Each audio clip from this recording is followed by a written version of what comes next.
अयोध्या की राम जन्मभूमि पर बाबरी मस्जिद बनने और ढहाई जाने तक का इतिहास। भगवान राम का जन्म 5114 ईस्वी पूर्व को उत्तर प्रदेश के अयोध्या नगर में हुआ था।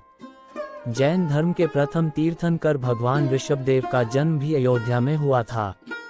आक्रांताओं के आने के पहले यहाँ हिंदू, जैन और बौद्ध धर्म के सैकड़ों मंदिर और स्तूप थे। 2 तथ्य कहते हैं कि विदेशी आक्रांता बाबर के आदेश पर सन 1527-28 में अयोध्या में राम जन्मभूमि पर बने भव्य राम मंदिर को तोड़कर एक मस्जिद का निर्माण किया गया। कालांतर में बाबर के नाम पर ही इस मस्जिद का नाम बाबरी मस्जिद रखा। 3 जब मंदिर तोड़ा जा रहा था तब जन्मभूमि मंदिर पर सिद्ध महात्मा श्यामनंद जी महाराज का अधिकार था।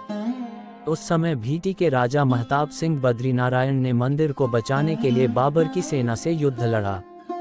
कई दिनों तक युद्ध चला और अंत में हजारों वीर सैनिक शहीद हो गए।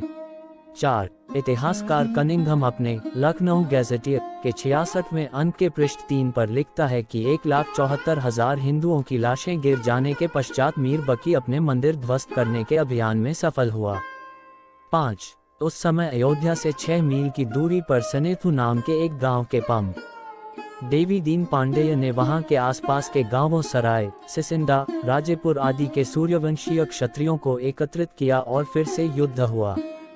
पम देवी दीन पांडेय सहित हजारों हिंदू शहीद हो गए और बाबर की सेना जीत गई।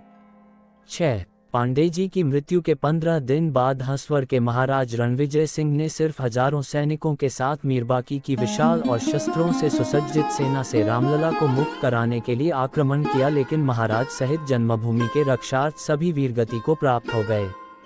7 महाराज रणविजय सिंह की पत्नी रानी जयराज कुमारी हंसवर ने अपने पति की वीरगति के बाद खुद जन्मभूमि की रक्षा के कार्य को आगे बढ़ाने का बीड़ा उठाया और 3000 नारियों की सेना लेकर उन्होंने जन्मभूमि पर हमला बोल दिया और हुमायूं के समय तक उन्होंने छापामार युद्ध जारी रखा।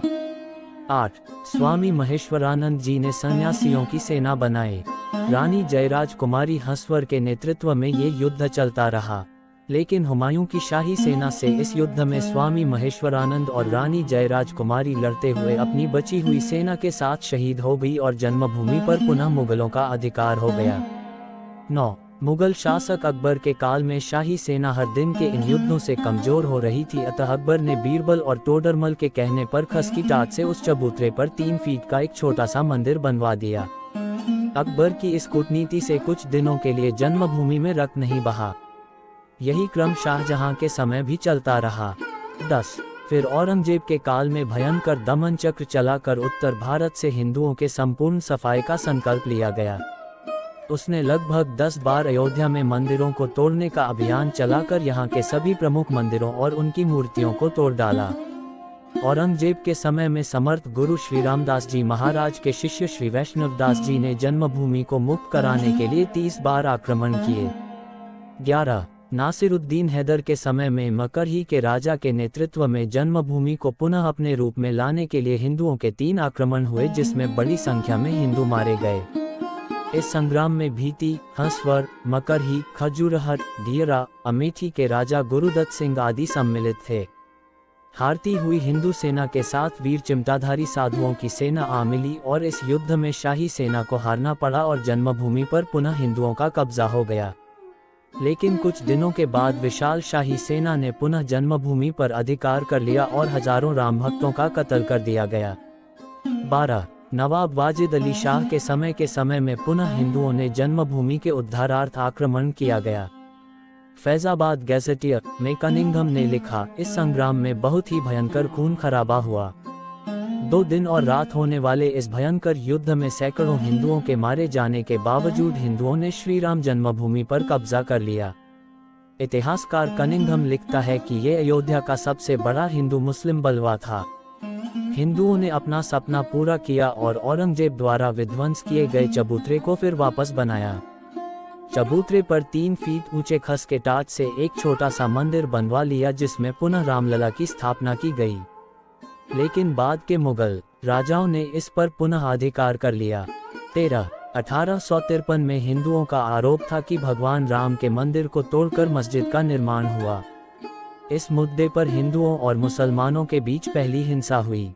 14 इसके बाद सन 1857 की क्रांति में बहादुर शाह जफर के समय में बाबा रामचरण दास ने एक मौलवी आमिर अली के साथ जन्मभूमि के उद्धार का प्रयास किया।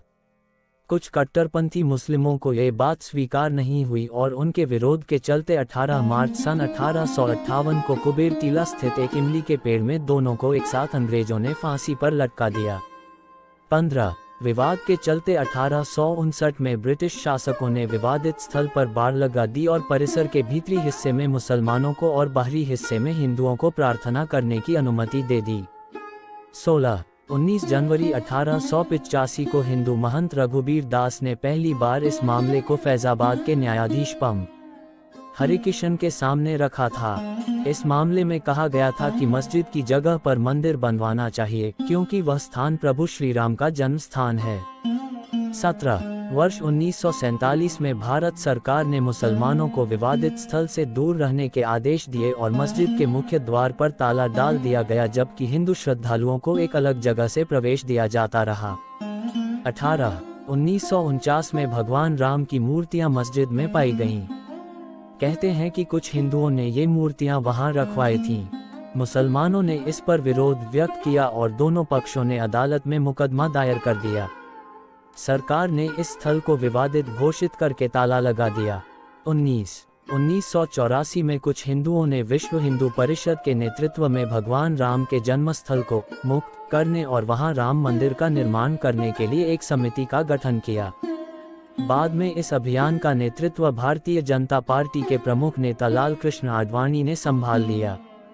1986 में जिला मजिस्ट्रेट ने हिंदुओं को प्रार्थना करने के लिए विवादित मस्जिद के दरवाजे पर से ताला खोलने का आदेश दिया।